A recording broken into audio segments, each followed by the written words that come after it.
Bonjour à tous, j'espère que vous allez tous bien. Aujourd'hui on se retrouve pour un update lecture. Je vais vous parler de mes 4 dernières lectures.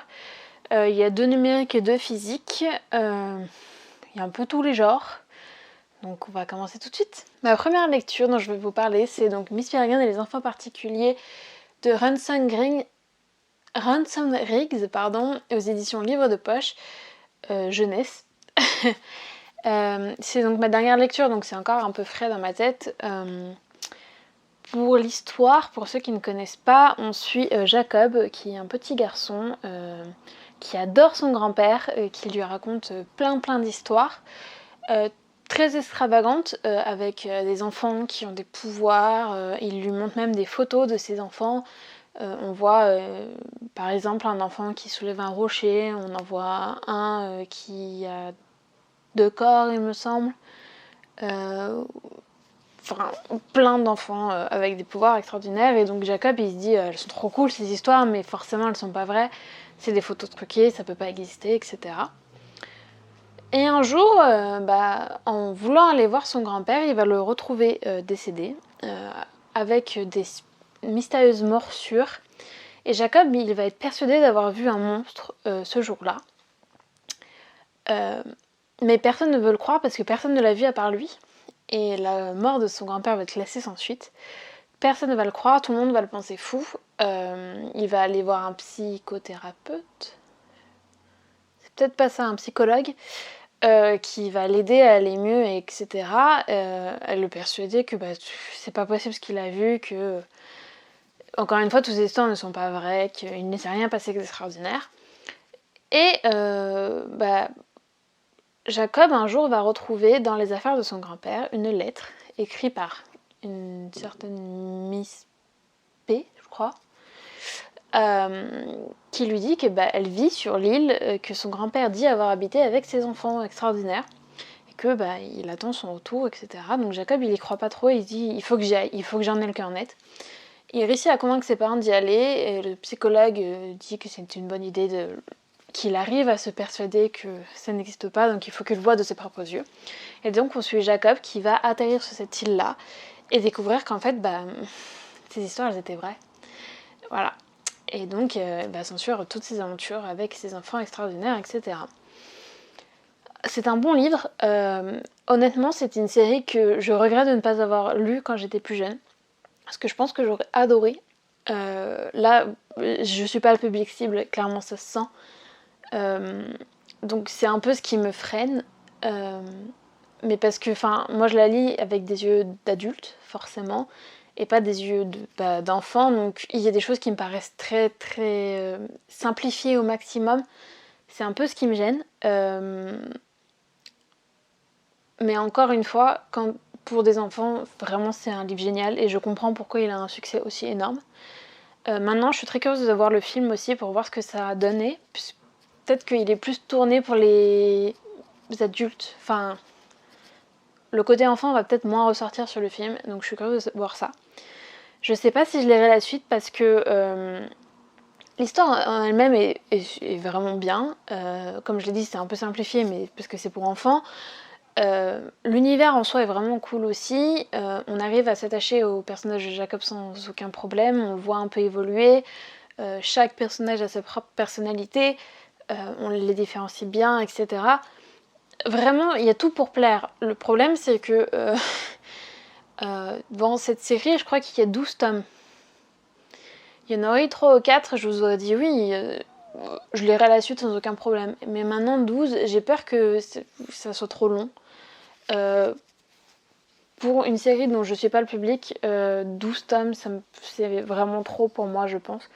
Donc maintenant, je suis pas vraiment sûre de ce choix, donc je lirai le tome 2, je pense. Et je me déciderai à la fin du tome 2. Peut-être que en fait, le tome 2 va être super, va relancer l'histoire, va se finir sur un suspense incroyable, et je vais être obligée de lire le tome 3 peut-être. Maintenant, je ne suis pas sûre de lire toute la série. Mais encore une fois, je conseille ce livre aux enfants qui veulent un truc fantastique, sympa, qui est assez sombre aussi quand même un peu. Pour les enfants, c'est top. Ensuite, on va passer à un livre numérique, donc je n'ai pas avec moi à l'instant T, donc je vous mettrai la photo de la couverture quelque part. C'est donc La Libellule Noire de Agnetha Kersan, si je ne me trompe pas, que j'ai eu sur le site Simplement Pro, donc merci encore à elle de m'avoir envoyé son exemplaire. Un exemplaire. C'est un thriller nordique dans lequel le meurtre d'une femme a eu lieu. On retrouve son corps dans un lac avec un mystérieux symbole gravé sur son corps qui n'est pas sans rappeler d'anciens meurtres rituels qui ont eu lieu 200 ans plus tôt. Voilà. Je vous fais la version courte parce que l'histoire date un peu, pas date dans le sens où ça fait un moment que je l'ai lu, donc c'est pas frais dans ma mémoire. Ce que je peux vous dire, c'est que j'ai beaucoup aimé ce thriller donc nordique. J'ai énormément de mal avec les thrillers nordiques en général. Parce que je trouve ça trop sombre, trop dur. Je sais pas comment expliquer, mais l'ambiance très froide fait que j'arrive pas trop à me plonger dedans en général. Mais là, j'ai pas eu ce souci. J'ai eu l'impression qu'on était dans... je vais le redire encore une fois, mais un thriller nordique, mais que on n'était pas à fond dedans. On était dans juste ce qu'il fallait niveau ambiance. On a des descriptions de paysages qui sont magnifiques. On a l'ambiance qui est froide, sombre, mais pas trop. L'histoire n'est pas ultra compliquée en soi à suivre. Vraiment, il y a tout ce qu'il faut pour qu'on soit vraiment dedans. Maintenant, le seul truc qui m'a gênée, c'est qu'il y a un détail qui fait qu'on sait tout de suite qui est le tueur. Je ne vous dirai pas lequel pour pas vous spoiler. Mais du coup, je savais déjà au début du roman qui était le tueur. Maintenant, je ne savais pas pourquoi, je ne savais pas comment. Donc c'est ce qui m'a poussée à lire le livre jusqu'au bout. Mais autant je peux comprendre que certains, ça ne les gêne pas du tout. Moi, c'est un peu ce qui m'a réfrénée, on va dire. Maintenant, je l'ai lu et je suis contente de l'avoir lu jusqu'au bout. Je vous conseille vraiment ce roman si vous êtes fan de romans policiers, si vous cherchez quelque chose de sombre mais pas trop, de pas compliqué à lire, vraiment foncez. Ensuite on va passer à un livre que j'ai cette fois en physique, c'est The Bone Season, le tome 2, L'Ordre des Mimes de Samantha Shannon aux éditions de Saxus. Si vous ne connaissez pas la série, je vous invite à aller voir, je crois que j'ai fait un avis lecture sur le tome 1, j'essaierai de vous le mettre ici, je le retrouve. En tout cas, si vous n'avez pas lu le tome 1, je vous invite à passer cette partie de la vidéo parce que je risque de spoiler un peu. Ce que je peux vous dire, c'est que j'ai beaucoup aimé le tome 2. On retrouve le personnage de Paige et on se concentre vraiment sur elle encore une fois. Certes, il y a beaucoup moins d'action que dans le premier tome, mais en fait, comment dire, c'est pas un apothéose, mais au début, il n'y a pas d'action. Enfin, quasiment pas. On a toute l'action qui est quasiment à la fin. Ce qui fait que j'ai eu énormément de mal à lire. J'étais dans l'histoire, c'est pas le problème, mais comme il se passait pas grand chose, je pouvais pas lire plus de 20-25 pages d'affilée au début. Et arrivé à la moitié du roman, je crois, même un peu plus, là il s'est mis à se passer plein de trucs et j'étais en mode c'est pas possible, je dois savoir la fin, je peux pas lâcher avant. Le tome 2 se finit, j'ai qu'une envie, c'est de lire le tome 3 maintenant pour avoir la suite. C'est pas possible de nous laisser sur ça. J'ai aussi beaucoup aimé le fait que le personnage de Paige, la rêveuse pâle, évolue en fait énormément dans ce roman. On la voit vraiment grandir, gagner en maturité, on la voit vraiment devenir une femme, une leader en fait, ce qu'elle n'était pas, enfin ce qu'elle était un peu, mais là on la voit vraiment prendre confiance en soi et c'est trop cool.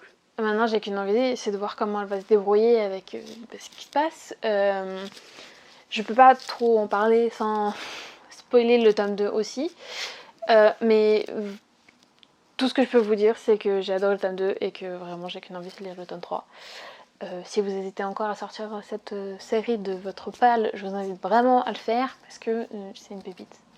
Je sais que le tome 3, non, le tome 4 est sorti ce mois-ci ou le mois dernier et le tome 3 est dans ma pile à lire donc il va pas y rester longtemps.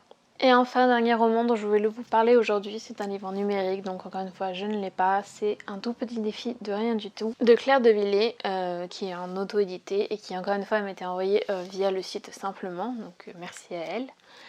Dans ce roman, donc c'est un roman très axé jeunesse, dans lequel on suit Valentine qui a 16 ans, qui va passer ses vacances chez sa grand-mère, dans un petit village très excentré, où elle ne connaît pas vraiment grand monde. Sa grand-mère s'étant remariée, enfin pas remariée, vit maintenant avec un autre homme qu'elle connaît un peu mais pas beaucoup, et elle va s'apercevoir que maintenant sa grand-mère vit aussi avec le petit-fils de son amie. Je vais y arriver. Ce petit-fils est Gaëtan, qui a 17 ans, donc quasiment le même âge qu'elle, et au début la cohabitation va être un peu difficile, mais au fur et à mesure une amitié va peut-être un peu se lier. Surtout que Valentine, elle a énormément besoin de ses vacances, elle a besoin de se reposer, parce qu'elle a eu des problèmes de santé, et elle cache aussi un terrible secret. Voilà ce qu'on nous dit dans le résumé. Alors, pour un roman jeunesse, franchement, c'est vraiment bien. C'est un roman tout doux, pas compliqué à lire vraiment, on passe un bon moment de A à Z. On voit les sentiments de Valentine évoluer, on la voit évoluer même tout court en fait. Les relations que ont les personnages entre eux, ils sont vraiment juste trop choux. Ils sont vraiment tous trop cute en fait. On sent que l'histoire, elle est simple, mais parce qu'elle a pas besoin d'être compliquée en fait. Ce qui compte, c'est pas vraiment l'histoire, c'est les sentiments de l'héroïne, ce qu'elle ressent, etc. pour qu'on comprenne vraiment ce qu'elle vit. Ce qui nous permet un peu mieux de comprendre les conséquences de son secret. Maintenant, ce que je regrette un peu, c'est qu'on sache le secret qu'à la toute fin. En gros, on nous dévoile le secret et puis voilà. On ne développe pas dessus. Et c'est quelque chose que j'aurais bien aimé qu'on fasse. Maintenant, les ressentis de l'héroïne sont tellement bien décrits, etc. en amont de la découverte de ce secret qu'au final, il n'y a pas vraiment besoin, mais c'est vraiment quelque chose qui m'a manqué personnellement. Je sais pas comment dire. J'ai beaucoup aimé ce roman. J'ai passé un très bon moment, je me suis pas pris la tête. Il était assez émouvant. On n'a aucun mal à s'identifier à Valentine, même si elle a 16 ans, donc forcément elle a des réactions d'une personne de 16 ans. Ah oui, point. Je suis désolée si le cadrage a un peu bougé, je me suis fait couper la chic. Je disais, le point que j'avais beaucoup aimé aussi dans cette histoire, c'est que le personnage principal a énormément de crises d'angoisse. Elle n'arrive pas trop à les maîtriser et on sent, enfin, ça permet de comprendre un peu mieux ce que vivent les personnes qui ont des crises d'angoisse. Réellement, dans le monde réel. Après, personnellement, j'en ai pas des aussi fortes, donc je ne sais pas si c'est vraiment 100% accurate. Mais en tout cas, ça permet un peu de se rendre compte l'enfer que ça peut être. C'est très bien décrit. Vraiment, on a... À aucun moment on se dit ouais c'est exagéré. Non, vraiment. C'est très réaliste. Donc voilà, vous commencez à comprendre que j'ai beaucoup aimé ce roman, mis à part le fait que j'aurais bien aimé que le secret soit dévoilé un tout petit peu plus tôt. Mais c'est un minuscule détail. C'est tout pour cette petite lecture, je vous ai parlé de tous les livres que j'ai lus entre temps. J'espère que cette vidéo vous aura plu, n'hésitez pas à me laisser un commentaire pour me dire si vous avez lu une de ces lectures et ce que vous en avez pensé. N'hésitez pas à mettre un petit like et vous abonner. Et moi je vous dis à la prochaine.